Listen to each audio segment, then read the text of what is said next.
Buenos días a todos. Gracias por estar conectados y gracias sobre todo al doctor Jordi Mascaró, ¿no? El doctor es especialista en medicina interna y en geriatría. Es el jefe de servicio de la unidad de geriatría del Hospital de San Pablo. Lleva varias unidades, entre ellas la UGA, ¿no? Que también ha venido a nuestro territorio, ¿no? Y es uno de los autores de la ruta de anemia de la ex-DRETA, y en este contexto lo hemos invitado hoy para que nos dé una actualización de anemia y sobre todo cuál sería el papel de la atención intermedia dentro de la nueva ruta de anemia, ¿no? Recordar a todos que la sesión está siendo grabada, por lo tanto se va a poder consultar a posterior, ¿no? Y si tienen alguna pregunta durante la exposición pueden hacerlo por el chat. Y si no, al final de la exposición pueden abrir micrófonos y cámaras y pueden preguntarle directamente al doctor Mascaró. Muchas gracias. Hola, buenos días. Moltes gràcies per convidar-me. Intentaré aclarir alguns dubtes perquè en el tema aquest de l'anèmia en la gent gran i el maneig de la transfusió i del ferro endovenós en la gent gran, que és un dels temes en els que se'm va demanar que fes èmfasis, especialment centrat en l'atenció intermitja i especialment centrat en el HADAI, que és el que feu, la feina important que feu vosaltres. És a dir, jo tinc algunes idees clares, però queden moltes lagunes per despejar i jo crec que és bo que fem debat. Doncs anem a començar.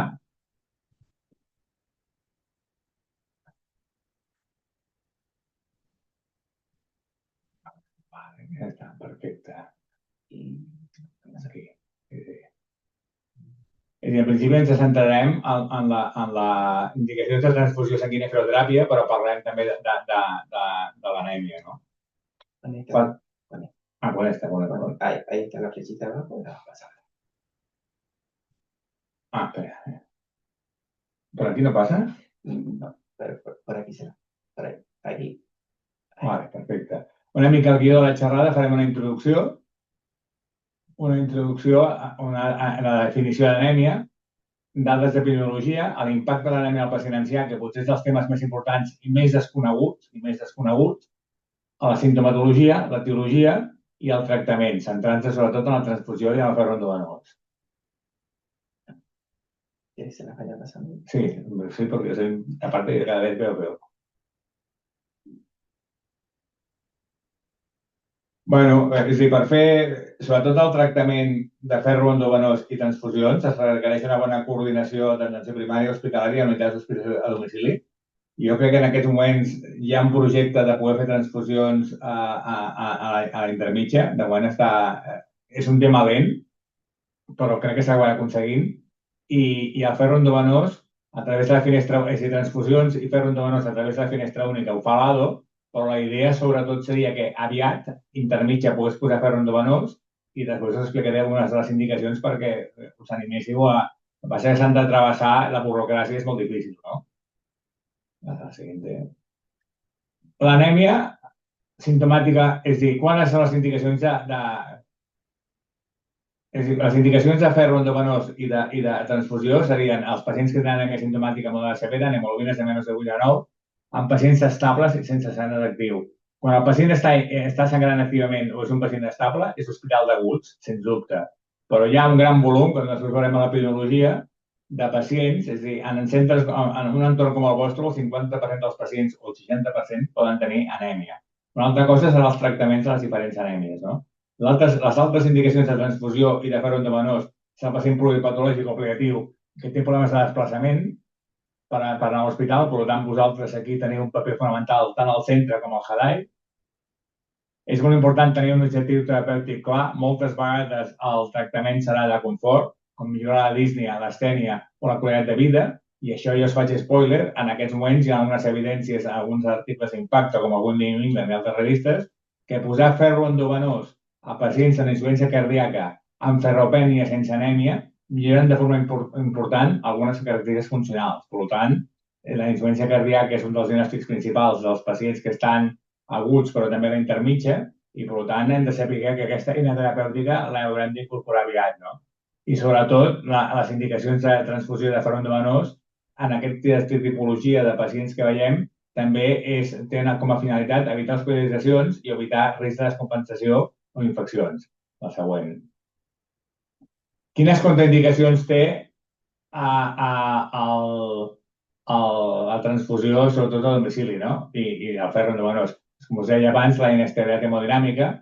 Els pacients que tinguin antecedents de transfusió, de reacció transfusional prèvia greu, perquè llavors has d'estar al costat d'un banc de sang que et pugui fer unes proves creuades més sofisticades i sempre que hi hagi sospita d'hemorràgia activa, no? És a dir, això és molt important perquè a vegades jo tinc la sensació, i aquí fallem tots, que a vegades s'arriben subaguts i a mi m'arriba un hospital de dia per estudi d'anèmia pacients que clarament veus que estan sangrant, que no que em dius, ponen 2 bolsas de sangre i apanya-te-les, no? I això hem de millorar, no? És a dir, i per fer transfusió o ferro endovenós a domicili, doncs necessitem una valoració, un bon diagnòstic mèdic, una valoració mèdica ben feta, en uns criteris que han d'estar clar, que després explicaré quins són, una prescripció mèdica clara de tipus i número d'unitats, garantia d'un entorn segur, personal capacitat, biomenat adequada, material d'emergència per si hi ha una reacció al·lèrgica, el pacient ha d'estar estable, és a dir, no poden anar circulant, com ha passat últimament, pacients penjants amb bolses de sang, és a dir, la Societat Espanyola d'Hemoteràpia diu que no, el pacient, quan es transfon, al no ser que sigui una urgència vital, té que acabar la transfusió on l'ha començat.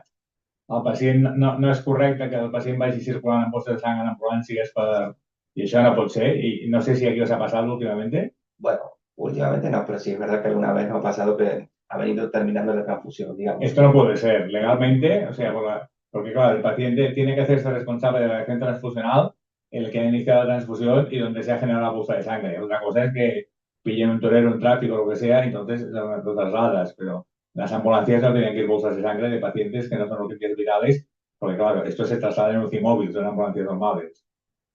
És a dir, i monitorització durant i després de la transfusió, per exemple, el ferro endovenós, ja no parlo el ferro endovenós, quan poses un ferro endovenós, el pacient que està en observació mitja hora després, i sobretot les primeres vegades que li poses. Quan li has posat 20 vegades el panxa al portes, pues a vegades todos lo dejamos ir. Pero cuando tú pones un hierro endovenoso que puede hacer reacción hasta los 30 minutos después de los 30 minutos es excepcional, lo puedes dar de alta. Pero me refiero que son cosas básicas que hay que saber y que no siempre se saben, ¿no?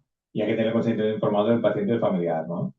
Entonces, anemia. ¿Qué es anemia? Vamos a definir anemia porque muchas veces una cosa tan básica como esta, la gente habla de anemia, o sea, se define anemia por criterios de la OMS, de la Organización Mundial de la Salud, cuando la hemoglobina es menos de 13 gramos por decilitro o menos de 130 gramos por litro en varones o menos de 12 gramos por decilitro o menos de 120 gramos por litro en mujeres. La prevalencia de anemia, como podéis ver en la gráfica, va muy ligada a la edad. O sea, dicho en otras palabras, yo sigo oyendo a muchos médicos que dicen, bueno, es la típica anemia de la persona mayor, todos tienen anemia. No. El que la anemia sea más prevalente en la gente mayor no quiere decir que sea una condición sine qua non al envejecimiento. La gente mayor tiene más comorbilidades y más enfermedades que hacen que la anemia sea mucho más prevalente. Como podéis ver, aumenta de forma importante y por encima de los 80 años, en según qué entornos, puede llegar a ser del 50%. En hospitales agudos, en datos de la literatura, es de un 40%. Nosotros, en el año 2010, presentamos un póster en el Congreso Nacional de Geriatría, hicimos un corte de prevalencia en nuestra UGA de San Pau y un 50% de los pacientes ingresados tenían anemia, 50%, lo cual es brutal. Pero si hay datos en hospitales de atención intermedia, como vosotros, pues estáis cerca del 50%. O sea, es brutal, ¿no?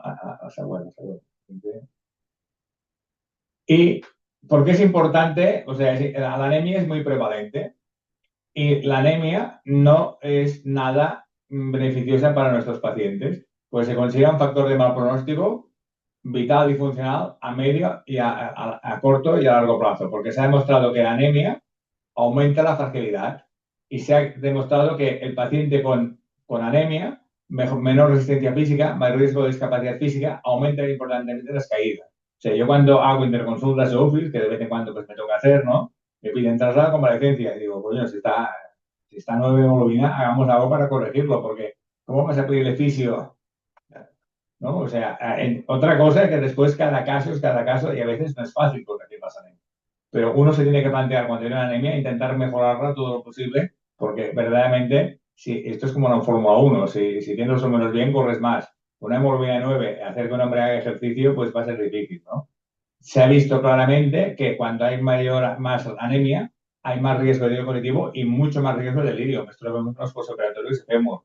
Corrige la anemia, muchas veces el delirium mejora, ¿no? El delirium, las anemias agudas es una causa de delirium. Hay menor calidad de vida. El paciente que vive en la comunidad, pues tiene peor velocidad de la marcha, pero en el SF-76, en todas las escalas que les puedas pasar, tiene peor autopercepción de calidad de vida. Desde el punto de vista vuestro, como nosotros, que nos interesa mucho la estancia media, los reingresos y los reingresos. Cuando tienes anemia, la estancia media se alarga seguro y la posibilidad de reingreso se dispara. Por lo tanto, es importante cuando nos ingresa un paciente con anemia, trabajar con ella para si podemos mejorar, otra cosa que a lo mejor no siempre la podemos mejorar, pero ponérselo como objetivo porque será una forma de intentar acortar la estancia media y de ahorrar reingresos, ¿no? Y aumentar la mortalidad. Este es un estudio, ¿no? Pues que hacen un metaanálisis, ¿no? De revisiones de complicaciones, ¿no? En pacientes de más de 85 años, ¿no? Pues que aumentaba el delirium postoperatorio, empeoraba calidad de vida, fatiga, dependencia, la recuperación funcional postoperatoria era mucho peor, sobre todo en pacientes con fractura de cadera y con hemoglobina menos de 10, ¿no? O sea, todos estos pacientes que vienen con nosotros, esto lo tenemos claro en San Pau, y yo pienso que la mayoría salen con hemoglobinas por encima de 10, pero sigue, si te descuidas, ¿no? Pues la prótesis de rodilla que va por circuito rápido, a veces, o sea, pienso que podemos fallar, pero lo tenemos bastante claro. Pero si no lo tenemos claro, bueno, tenemos que trabajar conjuntamente para lograr estos objetivos, ¿no? Una persona que está posoperada de ortopedia, tanto sea traumático como artroplastia que hay en la rodilla, si queremos que la convalecencia vaya bien y queremos acortar los platos, teníamos que tener, en el momento de alta del hospital, una hemoglobina por encima de 10. Y mientras la tengamos aquí, intentar mejorarla si podemos, ¿no? La morbilidad, las complicaciones médicas a los 30 días después de cirugía cardíaca de cirugía no cardíaca aumenta exponencialmente. O sea, todos son estudios que demuestran que la anemia empeora los números y no nos interesa que empeoren porque empeoran la calidad de vida, pero los números también nos acaban fastidiando. La siguiente, que hay bastante evidencia. Otra cosa, después veremos si la podemos corregir o no, que a veces no es fácil, ¿no? Entonces, ¿qué pasa con la anemia de la persona mayor, ¿no? Pues que muchas veces es un hallazgo casual, muchas veces haces una analítica y te encuentras, ¿no? Nos encontramos gente que viene a urgencias porque su médico de familia en la revisión anual le encuentra una analítica de 7 y el paciente se cansaba pero no tenía síntomas. Pero, pues, y a partir de aquí empezamos una investigación para saber cuál es la causa y qué le podemos ofrecer. Pero cuando la anemia da síntomas, los síntomas pueden estar relacionados con la etiología, pacientes que tienen síntomas digestivos, especialmente, o hematurias, pacientes que tienen síndrome tóxico porque hay una neoplasia subyacente. Hay la sintomatología realizada con el bajo gasto, con la hipoxemia, astenia, disnea de esfuerzo, ángulo de esfuerzo, descompensaciones de enfermedades crónicas, insuficiencia cardíaca, insuficiencia respiratoria, insuficiencia renal.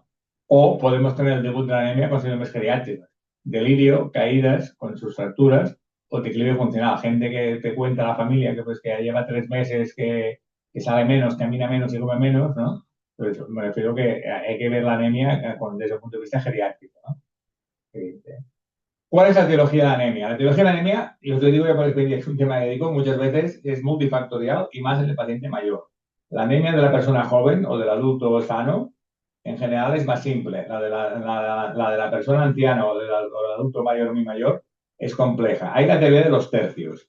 Un tercio de las etiologías de las anemias son secundarias a déficits. Pero es que en la gente mayor el déficit puede ser multifactorial. Puedes tener ferropenia, déficit de 12, déficit de ácido fólico.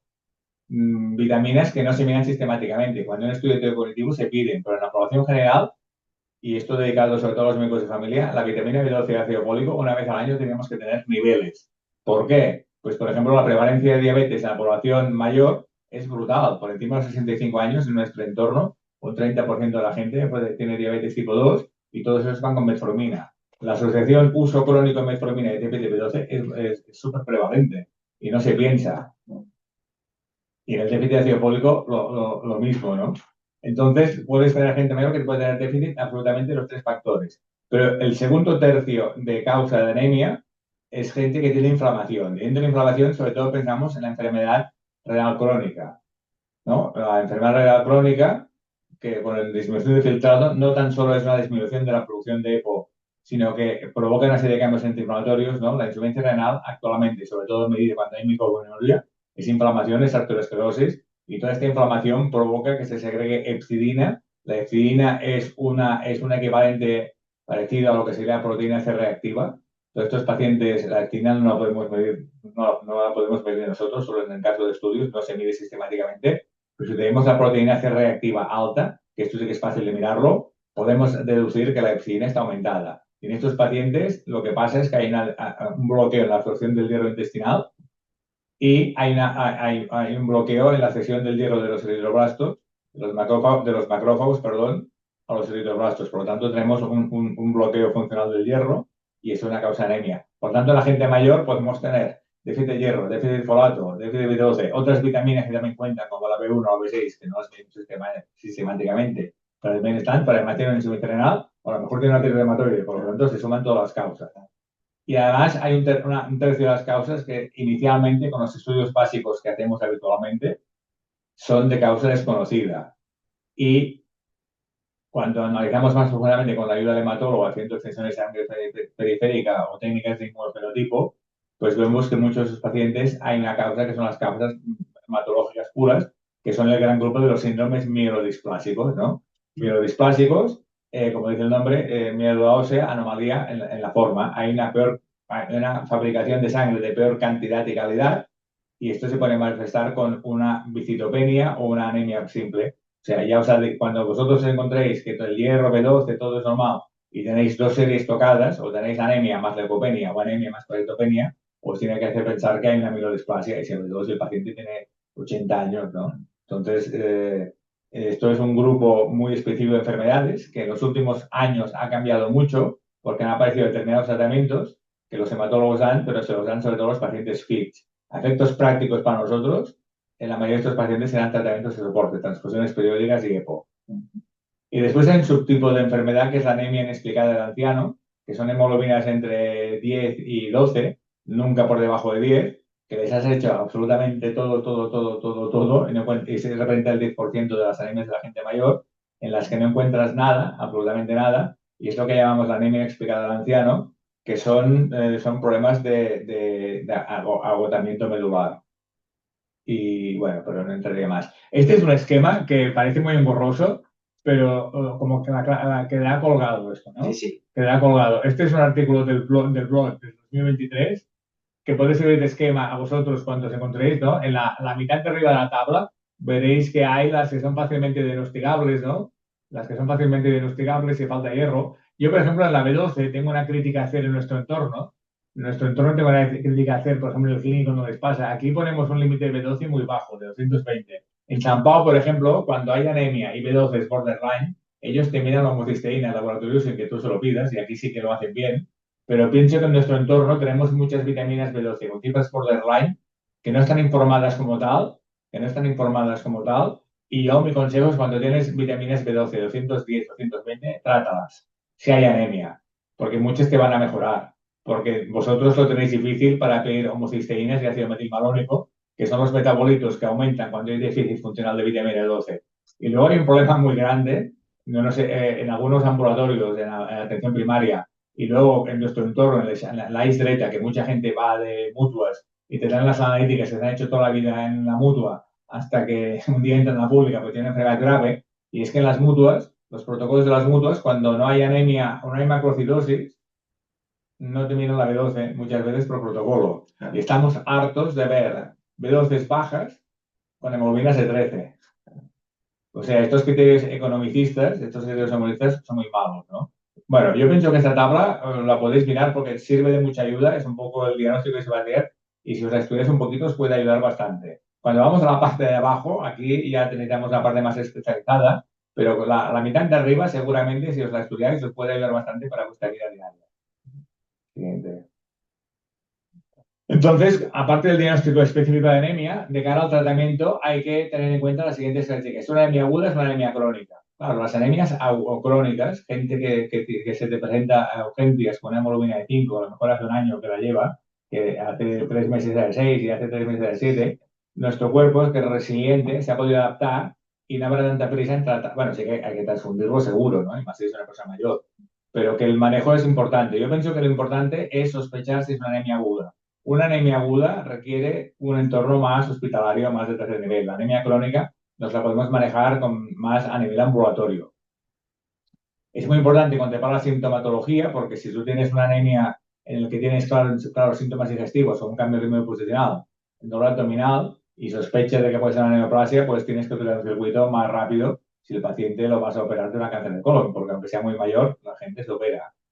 También es importante en la ruta de la demencia, de la anemia que hemos montado aquí, que está pendiente de publicar porque quedan cosas por consenso con hacer con la de sí. La tenemos muy preparada, pero nos faltan cositas, ¿no? El grado de fragilidad.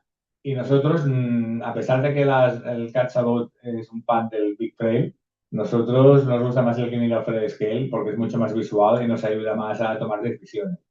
Y también es importante las comorbilidades. ¿Por qué? ¿Por qué? Pues porque os decía antes, un paciente con insuficiencia cardíaca o un paciente con insuficiencia respiratoria, un EPOC severo, un EPOC 4 con oxigenoterapia domiciliaria, que está con oxígenos justitos, si tú le subes la hemoglobina con una transfusión generosa, a lo mejor le pones un paquetito para tenerlo a 11, cuando está a 1,5, le haces un favor y mejoras su capacidad funcional. Mientras que si ese paciente es un EPOC 4 con oxígeno, pues no lo transfundirías. En este caso sí hay que individualizar, ¿no? Bueno, la decisión de la transfusión, sobre todo en este tipo de pacientes que vamos a ver nosotros, el paciente mayor, más que basarse en los niveles de hemoglobina, como os decía en el ejemplo del EPOC que os decía, se trata en beneficiar la capacidad funcional y los síntomas del paciente. Insisto, a veces cuando yo he pedido un concentrado de Matías para un EPOC, algún hematólogo puro se me puede escandalizar. Le tengo que argumentar que estaba a 9,8, a 9,6 de hemoglobina resoplando, si le subo la hemoglobina a 11, no mucho más de 11, seguramente su capacidad funcional mejorará, funcionará cognitivamente a nivel capacidad funcional, funcionará mejor a nivel cognitivo, se me caerá menos y hará que me ingrese menos, ¿no? Por lo tanto, hemos de valorar bien riesgo-beneficio, ¿no? Sí. Entonces, en el caso de la anemia aguda, insisto, si ya lo hacéis, pero recordar, cuando tenéis una anemia aguda que a veces van a sangrar, mantener volemia con volumen, cristales de colores de forma rápida y trasladarlo al hospital, ¿no? Es decir, muchas veces para que hacer transfusión, esto nosotros aquí no nos tocará nunca, pero es un repaso, ¿no? Quedará colgado, pasamos a la siguiente ya para no cansar, porque se queda colgado. Entonces, en los criterios de las sociedades para transfundir en hemorragia aguda, pues si niveles de hemoglobina entre 7 y 8, transfundir en pacientes con síntomas o anemia hipóxica. Entre 8 y 10, aquí ya depende si hay enfermedad arterial coronaria, ¿no? Porque pueden hacer angina de ángulo hemodinámico o pueden incluso infartarse cuando hay insuficiencia cardíaca o cuando hay un ictus reciente, ¿no? Cuando ha habido un ictus reciente, pues es más tolerante y el nivel de transfusión aumenta, ¿no? Cuando hay signos de anemia hipóxica, ¿no? Y como os decía antes, ¿no? En más de 10 son en situaciones, ¿no? Como cuando te está sangrando activamente o cuando tienes ángulo inestable o cuando estás sangrando activamente, ¿no?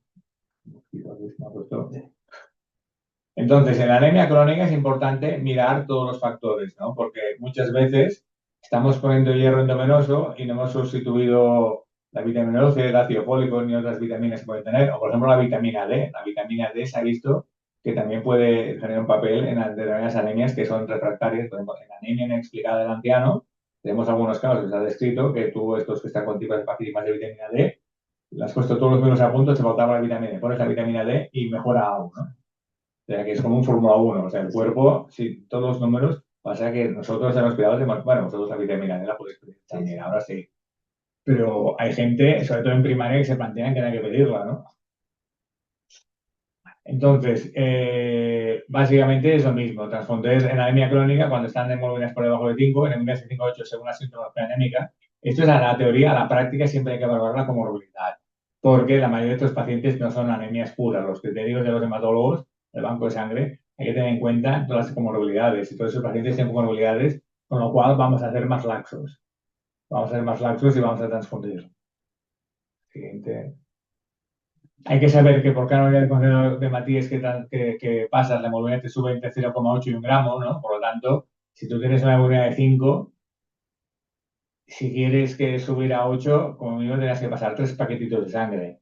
A veces la presión de urgencias hace que hemoglobinas de 5 le ponen 2 paquetitos hace una hemoglobina rápida por la gasometría venosa, está a 7,8. Bueno, la verdad es que mejora mucho, ha mejorado, pero bueno, es un tema complicado. La verdad es que estos pacientes, yo tengo que decir que con la finestra única, antes estos pacientes de urgencias que transfundían y me llegaban a hospital de día, muchos de residencia y muchos pacientes muy frágiles, la verdad es que yo, bueno, desde que existe esta finestra única, Jadai los ve menos, pero la verdad es que el equipo de doctor Villegas sí que con ellos colaboramos mucho y están resolviendo muchos pacientes. Y seguramente a la que Jadai pueda participar de esto, pues hay un volumen importante de pacientes que salen de urgencias que van a beneficiar, pero yo ahora este circuito ya lo tengo montado con ellos y la verdad es que funciona muy bien. Lo que hacemos es cuando, o sea, paciente venido de urgencias con hemoglobina de 5,5, sea tipo algunos de casa, otros de residencia, ellos hacen, lo acaban de rellenar, estamos en contacto y cuando el médico de ADO, bueno, aquí en esta única dice, oye, lo tienes que ver en el hospital de día porque le tienes que hacer una gastroscopia, la tienes que pedir esta prueba porque hay paciente que entonces me lo devuelven. Bueno, estamos en contacto permanente, entonces yo les monto las exploraciones, ¿no? O sea, esto con la finestra única lo estamos, la verdad es que funciona bastante bien, ¿no? La siguiente. Las reacciones transfusionales ya todas las sabéis, sobre todo hay una lista tremenda. Esto está sacado del protocolo de transfusión de la Sociedad Española de Hematología y Hemoterapia, os lo cuelgo aquí, sobre todo las reacciones transfusionales. Esto hay que estar siempre preparado. Por esto os decía que no es bueno que la gente vaya circulando con bolsas de sangre por ahí. Tiene que asumir la reacción transfusional el que ha generado la bolsa de sangre. Pasamos a la siguiente para no cansados. Vamos a hablar de la anemia ferropénica. En la anemia ferropénica, la indicación es el hierro. Lo ideal, si podemos, es hierro oral. ¿Qué pasa con el hierro oral? Pues que el hierro oral no es fácil de manejar porque muchos pacientes tienen intolerancia, muchos pacientes tienen intolerancia gástrica, que muchos pacientes tienen estreñimiento, el estreñimiento aumenta y hierro oral tenemos, bueno, lo ideal es en situación de urgencia hierro oral. ¿Qué putada tenemos? Por ejemplo, hay un hierro oral que no está financiado, que es un hierro liposómico, que es el Pisomón Ferroforte, que por ejemplo la SEMI, la Sociedad Española de Medicina Interna, está haciendo estudios de insuficiencia cardíaca, porque este hierro liposómico la ventaja que tiene es que cuando hay inflamación, al ser liposómico, no tiene bloqueo, o sea, la epsidina lo que hace es bloquear la absorción por los enterocitos del hierro, y aunque tomes mucho hierro no se absorbe. Pues este hierro liposómico, que es el Pisomón Ferroforte, digo, marca, pues es lo que hay, si el que se lo pueda permitir y no quieres hierro venenoso, pues tenéis que saber que existe. O sea, que la cosa no entre no quiere decir que no la tengamos que dar. Cada uno es libre de hacer lo que pueda, tampoco es carísimo. Pero yo, por ejemplo, cuando hay inflamación, el Fisiogén Ferroforte, a ser liposómico, puede hacer que salvemos la barrera de los enterocitos. Entonces, cuando hay una barrera oral por la inflamación, por la epsidina, o cuando sea necesaria aportes rápidos, entonces hay que dar hierro endovenoso. El hierro endovenoso en este momento es el que se utiliza de forma más importante, es el hierro carboximaltosa, sobre todo en urgencias. En situación en hospital, cuando están ingresados 2 días, damos el hierro sacarosa, que son 3 sesiones, porque es mucho más barato. No sé si aquí no sé qué hierro tenéis. Tenemos el sacarosa, este lo tenemos en guía, el carboximal. Entonces, si tenemos un paciente que se vaya a beneficiar, por ejemplo, estos pacientes con insuficiencia cardíaca, se lo pedimos a farmacia de forma puntual. Bueno, es lo que hacemos nosotros. Nosotros, cuando el paciente se ha ingresado y tenemos unos días para coger anemia, utilizamos hierro sacarosa, que teóricamente son 200 miligramos cada 48 horas, pero estamos dando 200 miligramos cada 24. Podemos dar 600 miligramos en 3 días. Y cuando el paciente se tiene que ir mañana de alta, sí que tenemos autorizado por farmacia dar el carboximaltosa, ¿no? O cuando es una urgencia, o sea, un paciente que tienes que prehabilitar porque yo qué sé, o un testigo de Jehová que se ha roto el fémur y no puede transfundir, ahí sí lo tenemos, pero en realidad utilizamos los dos. En hospital de día para ahorrar ambulancias utilizamos más hierro carboximaltosa, Perinject, ¿no? Pero bueno, pero en paciente vosotros, por ejemplo, que tenéis el paciente varias semanas ingresado aquí, pues a lo mejor le podéis dar 1 gramo repartido en 5 sesiones, ¿no? Sí, la idea para la comba y para la larga es hierro sacarosa. Sí, pero en los casos... Hierro sacarosa, el único problema que tiene es que tener buenos pinchadores de venas, ¿eh? Sí. Porque si se extravasa es más peligroso que el carboximaltosa. Cuando tienes malas vías, siguiente. Bueno, el hierro endovenoso, aquí os paso, hay varios artículos que os paso de autores, ¿no? Que están demostrados en población anciana, que realmente mejoran, ¿no? Por lo tanto, en estos momentos nadie tiene dudas que el hierro endovenoso es una buena herramienta. Pero, pasamos a la siguiente, pero siguen habiendo muchas lagunas y lo estamos utilizando y nosotros lo utilizamos muchísimo, ¿no? tenemos muchas lagunas. El hierro endovenoso se tolera bien, especialmente el hierro carboximaltosa es más seguro en infusión porque hay menos peligro de extravasación. Con una sola dosis se acaba. El problema es que es más caro y por esto hay una cierta limitación, pero puede dar alteración de pruebas hepáticas. Cuando te das hierro de repetición puedes provocar hiperfosfatemia. Y también está descrito, lo tenéis que saber, que cuando ponéis hierro, igual que cuando ponéis ácido zoledrónico, pueden hacer a las 48 horas un cuadro de pseudogripado. No os asustéis, pues es poco frecuente, pero puede pasar y hay que darlo, ¿no? El problema está en que seguimos teniendo muchas lagunas, ¿no? Sobre todo en la anemia inflamatoria, que lo estamos utilizando en la anemia inflamatoria muchas veces el endovenoso. Pasa la siguiente. ¿Por qué? Porque en el caso de la anemia inflamatoria, bueno, esto es un artículo hecho de un equipo de atención a domicilio de ADO, de indicaciones de hierro, ¿no? Pues, pues básicamente insuficiencia cardíaca, pacientes con insuficiencia cardíaca con o sin anemia, pero con ferritina baja, en enfermedad inflamatoria intestinal, aquí sí que cuando hay un brote de enfermedad inflamatoria con hemoglóbinas bajas, ¿no? En enfermedad renal, antes de dar EPO, o sea, hay que cargar los hipótesis de hierro, esto es un error muy común, estamos dando mucha EPO a veces en gente que no se han corregido los hipótesis de hierro, y hay otras indicaciones, ¿no? Pues, por ejemplo, cuando en pacientes cirróticos, bueno, pacientes cirróticos con gastropatía hepática, ¿no? O sea, las indicaciones están claras. Lo que pasa es que yo pienso que estamos utilizando todos a veces cuando hay inflamación. Y no sabemos qué pasa, pasa al siguiente. Bueno, insuficiencia cardíaca pasa al siguiente. Cuando hay inflamación, el problema es que cuando todo está bien, cuando no hay inflamación, el hierro que comemos en ferrico, lo absorbimos en ferroso, pasa rápidamente a la circulación, se absorbe por enterocito, pasa rápidamente al sistema circulatorio y se pasa a los macrófagos para que sea transferido a los eritroblastos para formación de hierro. El problema es cuando la epsilina aumenta la inflamación, nos encontramos un bloqueo tanto a nivel de absorción intestinal como a nivel de selección de los macrófagos, ¿no? El ciclo de la hemoglobina, ¿no? A través de los macrófagos cuando lo pasan a los eritroblastos. Probablemente el hierro endovenoso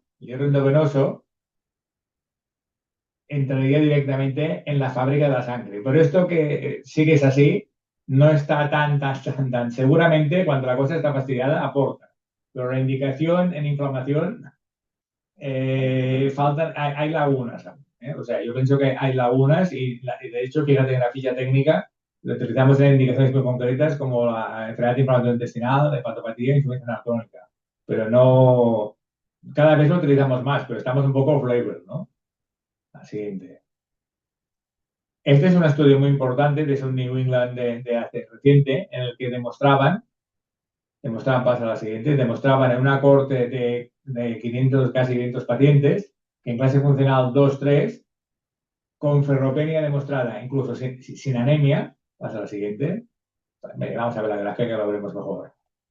Miraban pruebas objetivas de mejoría. Después de administrar medio gramo o un gramo de hierro endovenoso en estos pacientes con insuficiencia cardíaca, incluso sin anemia, pero sí con ferropenia, mejoraba el test de los 6 minutos, mejoraba el test de la marcha, o sea, el test de distancia recorrida en menos tiempo, o sea, mayor distancia recorrida en la misma unidad de tiempo, en los 6 minutos, mejoraban parámetros cardiológicos, el SF36 y algunas escalas específicas de calidad de vida de cardiología.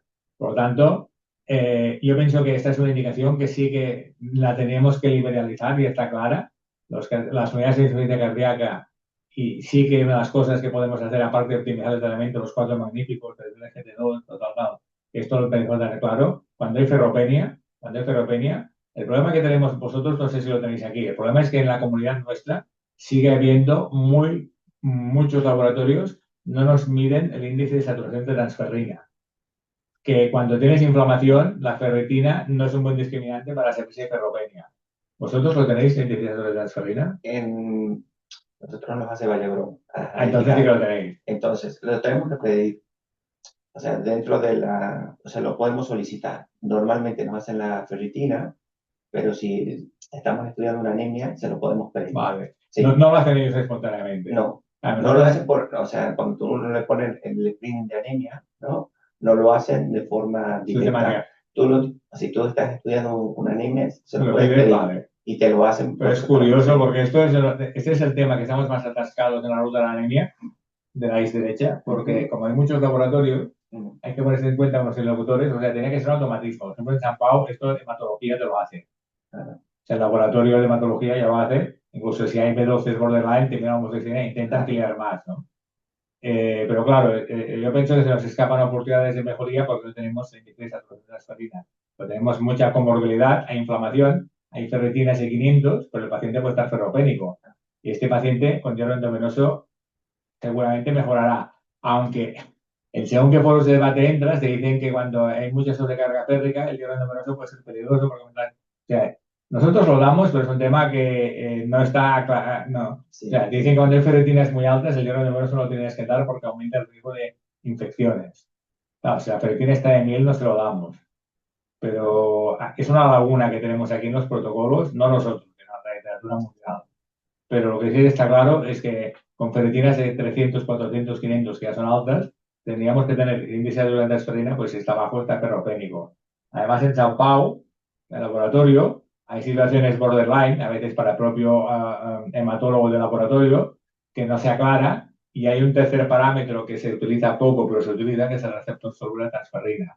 A veces, si nosotros tenemos pedido en una anemia que no tienes clara, el hematólogo de moto propio en el laboratorio mide el receptor sobre la transferrina, que esto lo piden cuando tienen saturación de transferina por delante, 18, 19, 20, que estás aquí en la frontera, y si el receptor sobre la transferina está aumentado, es un parámetro inequívoco de que hay ferropenia, entonces se debe poner hierro. Y nosotros tenemos esta ventaja en el laboratorio. Hay otras limitaciones o hay cosas que no las hacen, pero sí que aquí te pueden ayudar, ¿no? Entonces, al siguiente. Entonces hay este grupo, ¿no? El que antes he sacado las indicaciones, que dan decálogo de indicaciones, ¿no? Muy pequeño, ¿no? Pero bueno, la letra es muy pequeña, pero he copiado literalmente su tabla, que es lo que estamos haciendo, pero yo pienso que más que repetirlo, es identificar de forma inequívoca al paciente, comprobar posibles alergias o reacciones, bueno, sentido común, ¿no? Pero esto tiene que ser un decálogo, que más es un poco más de decálogo, para que el día que se empiece aquí a hacer, hierro lo estáis poniendo aquí vosotros ya. Hierro sí. Ya lo estáis poniendo ya. Pero el día que se haga todo esto, pues aplicarlo y pasa a la siguiente. No, digo porque como quedará colgado, no quiero cantaros, ¿no? Pues indicaciones de hierro endovenoso, pues anemia ferropénica o intolerancia, beneficacia hierro oral, necesidad de corrección rápida de anemia, por ejemplo, preoperatorio, enfermedad renal, oncológico, paliativo, paciente protológico, es repetir lo que hemos ido diciendo, ¿no? La siguiente. Y el equipo sanitario tiene que tener bien claro lo que el fármaco se maneja, el manejo de las relaciones de hipersensibilidad, tener material adecuado para cubrir una urgencia, tienes que llevar orbazón, tienes que llevar antihistamínicos parenterales, ¿no? Y quedarse media horita allí, sobre todo si la primera vez que lo pones. Si es un paciente de estos con actiodisplasia o algunos pacientes de los que tenemos con hematurias periódicas, donde Kuchberg, que de estos pacientes que les vamos poniendo hierro, a lo mejor llevamos 5 años poniéndoles hierro 4 veces al año en el hospital, pues cuando acaba, este se va. Pero la primera vez que pongas hierro endovenoso, aprovecha para hacer la oración freática, me hace lo has puesto, ¿no? Claro. Hacer las preguntas, ¿no? La siguiente. Bueno, está contraindicado en pacientes con sensibilidad o gente que ha tenido reacciones adversas con el hierro. Se ve descompensación en caso de pacientes con alergias a otros medicamentos o enfermedades inmunológicas inflamatorias, enfermedades autoinmunes. En mujeres embarazadas hay que ir con cuidado, sobre todo restringirlo al tercer trimestre de embarazo y solo si es estrictamente necesario. No se recomienda administrar dosis de coiban ni premedicación. Y el catéter es muy importante. Tiene que tener un catéter venoso, especialmente con el caso del hierro sacarosa.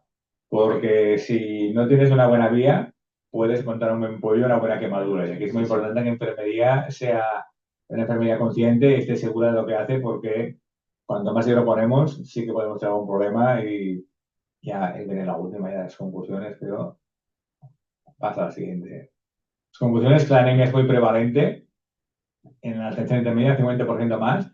Entonces, por todo lo que os he dicho antes, estancias medias, complicaciones de vida, hemos de procurar diagnosticar lo mejor que podamos y hemos dado herramientas para intentar hacerlo. No siempre es fácil y no siempre lo logramos, pero cuantas más herramientas tengamos, más posibilidades de éxito tenemos. Y hemos de intentar corregirla porque mejoraremos los números y sobre todo mejoraremos la calidad de vida del paciente, pero mejoraremos esos números. La anemia, porque con las consecuencias que tiene, hay que corregirlo. Los déficits y la inflamación son las causas más frecuentes. En la gente mayor no hay unas guidelines específicas. Nosotros tenemos una ruta hecha, pero que no está finalmente publicada. Hicimos el debate allí en sobre actos, pero nos quedan 4 pinceladas para poderla publicar y es para ponernos de acuerdo los laboratorios. La transfusión tiene que basarse más en los criterios, en la gente mayor tiene que basarse más en criterios clínicos de síntomas y comorbilidad más que en la hemoglobina, y riesgos y beneficios. Y a pesar del uso sistemático de hierro endovenoso, siguen habiendo algunas evidencias que hay en clínica cardíaca y insuficiencia crónica. Todavía nos siguen faltando muchas evidencias en determinadas patologías que lo estamos poniendo y que lo hacemos porque algo hay que hacer, pero que faltan trials evidencias. Pero bueno, hay que asumir los riesgos y lo que hacemos en geriatría es individualizar y correr riesgos y tú crees que el paciente se va a beneficiar, se lo pones, ¿no? Y no quiero marearos más, que ya os he robado mucho tiempo. Pues entramos en el debate de preguntas, que las hay, Sí, y si las sé responder. si hay alguna en el chat. Bueno, un poco está en el tema de. Nosotros estamos con el tema de las transfusiones de hierro, hemos iniciado, no hacemos muchas de verdad, ¿no? Pero sí que un poco nos planteábamos el debate, ¿no? En el hierro sacarosa para pacientes con convalescencia, larga estancia, ¿no? Que lo tenemos interesado mucho tiempo, que lo podemos, ¿no? Y reservar el Ferinject en el caso, por ejemplo, el paciente subagudo, ¿no? Que se va descompensando, a ver que lo tienes estabilizado, ¿no? De cara un poco al alta para evitar esa. Totalmente, es lo que hacemos nosotros. Yo pienso que es la manera de trabajar.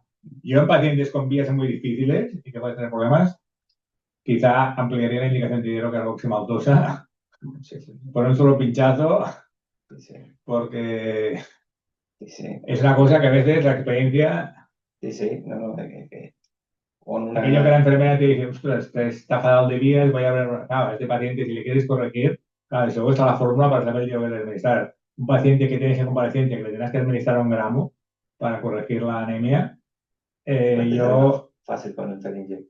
vale, pero llega, aunque sea un pelín más caro, te ahorrarás líos, porque si, sobre todo si la enfermera dice, uy, este tiene unas vías que Claro, yo como consejo práctico, sí, sí, fuera de guías, os lo daría porque yo he visto alguna desgracia por el hierro. Cuando eso se sí, extravasa, sí, sí, es una necrosis. hace una necrosis pues, Sí, bestial, ¿no? sí, Entonces a veces te lo tienes ingresado 2 meses, más los líos, ¿no? sí, es verdad. Y en cuanto al tema de las transfusiones sanguíneas, bueno, estamos un poco a la expectativa. Nosotros es curioso porque tenemos hasta formado usted sabe, ¿no? Que hemos Sí, hablado sí, sí, con San sí. Pau, ¿no?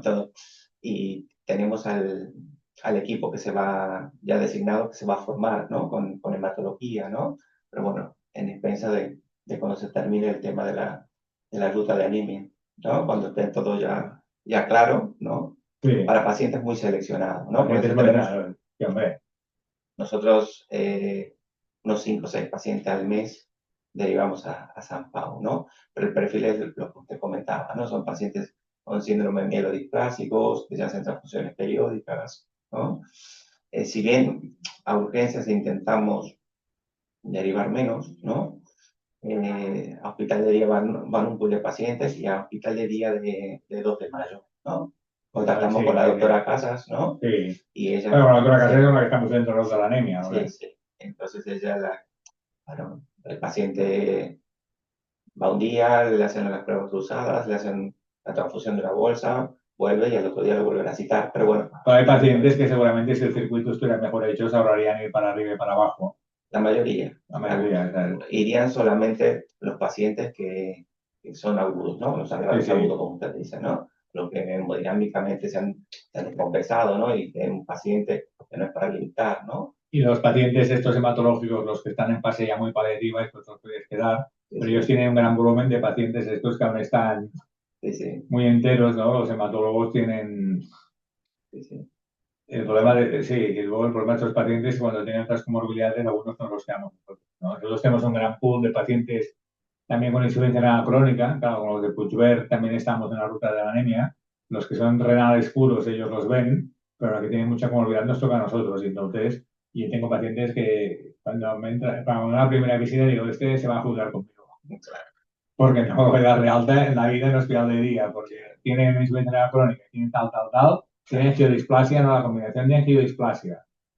La combinación de angiodisplasia y insuficiencia crónica es un paciente que hierro y EPO toda la vida, y la EPO con miedo, porque la EPO es angiogénica y aumenta la angiodisplasia, o sea, tienes, bueno, hay las particularidades. No, hombre, es un mundo muy interesante, pero es un mundo complejo. Me hacen preguntas, ¿no? Sí, tenemos una primera pregunta que es de Ernest, que dice, aparte de las vías difíciles, tenemos que valorar el problema de las demencias, que pueden arrastrarse la peroxisis, ¿no? Que ya no serían candidatos, ¿no? Estos pacientes. Bueno, en este sí, un paciente que no tienes catar para transfundirlo sería una indicación para Perinject, que acabas antes. Perinject, si el paciente ha recibido hierro otras veces, en 20 minutos o 15 minutos, no puedes pasar, ¿eh? O sea, aunque teóricamente media hora, nosotros en Carna, que nos la ponemos muy chip venoso, vamos rapiditos, ¿eh? Cuando ya tenemos a paciente conocido. Otra cosa es el que lo pones de nuevo. Pero el paciente que tienes archiconocido, claro, yo un paciente que, imagínate, un paciente con una anemia, con una demente, que le tienes que poner 1 gramo de hierro, pues calculas que lo que necesitas es 1 gramo de hierro, son 5 pinchazos de hierro sacarosa. Serán 5 días y la traumatizarás sacándolo. Y después tenemos una de Silvia que dice, hay veces que algunas especialidades se resisten a suspender las transfusiones en pacientes paliativos y delegan la decisión de suspender el tratamiento al paciente o familia. ¿Cuál crees que sería la mejor actitud para no realizar encarnizamiento terapéutico? Es una pregunta muy interesante la que ha hecho Silvia. Aquí yo haría la pregunta que hacemos siempre. El protagonista es el paciente. ¿Tiene voluntades anticipadas hechas? Claro, porque hay gente que a veces los especialistas, especialmente el oncólogo, el hematólogo, a veces les cuesta abandonar. Y yo aquí haría voluntades anticipadas. O sea, si el paciente tiene voluntades anticipadas y está paliativo, o sea, yo he dicho la transfusión es para mejorar la calidad de vida. Si tú mejoras la calidad de vida, sí que vamos a transfundir, pero si no le mejoras la calidad de vida. O sea, yo he hecho transfusiones, he hecho filigranas a alguien que está muy enfermo, que a lo mejor está pendiente de que le nazca un nieto, que es su ilusión, y entonces aquel lo aguanto. Pero si el paciente no espera nada en esta vida y su decisión por escrito o formal, porque está bien de cabeza y dice, yo no quiero más transfusiones, hay que respetarlo. Lo que manda es el paciente, no la familia, el paciente. Y en el caso de demencia, pues lo importante sería tener voluntades anticipadas previas.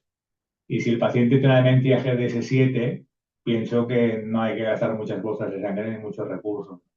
Y la familia, ofrecerle, claro, si está sufriendo y si además, bueno, yo pienso que es mano izquierda y saber un poco lo que quiere la familia y saber convencerlos de que es lo mejor, ¿no? Pero siempre hay que saber cuál es la voluntad del paciente cuando él no puede decidir, ¿no? Y sí que es cierto que a veces los especialistas, uno se está muriendo en estar con la quimio colgando, ¿no? Claro, sí. Pues nada, estamos ya en hora, nos hemos pasado 5 minutos, pero la verdad que ha sido una charla muy entretenida, nos ha despejado muchas dudas. Tenía preguntas, sí. Tenía preguntas, pero las he ido respondiendo en base a ido avanzando la charla. Me alegra haberos ayudado porque es un tema que yo que me dedico a veces tengo muchas dudas. Yo pienso que es muy importante tener un buen laboratorio también que... Bueno, nosotros al tener a Vallebrón, tenemos la suerte de poder hacer como a medida, ¿no? Os informan las pielodisplasias ellos, os ponen a veces comentarios. Sí. Cuando el hemograma no nos hacen las observaciones. Vale. La verdad que tenemos esa suerte, ¿no? Y bueno, ahora será, una vez que tengamos las guías, ajustar el perfil de anemia en base a los que estén en la guía, ¿no? Pues haremos un apretón, unas guías, a ver si retomamos con la doctora Casas. La doctora Francia, la doctora Casas, estamos en ello, pero tenemos un problema que es unificar los laboratorios. Que a lo mejor hay que tirar la guía porque va a ser difícil cambiar los criterios de los laboratorios. Hay varios laboratorios en el territorio y cada uno hace de... Bueno, pero a lo mejor, no, yo creo que San Pablo siendo el referente del AIS, ¿no? Sí, pero... Marcar lo que realmente se necesita y después cada ambulatorio, cada hospital de atención intermedia tendrá que ajustar su situación porque al fin y al cabo, digamos... Sí, claro, yo pienso que con los hospitales habrá menos problemas, el problema es la primaria. Claro. Además, la primaria, los hospitales de atención media no es demasiado problema. Pero ahora que me de acuerdo.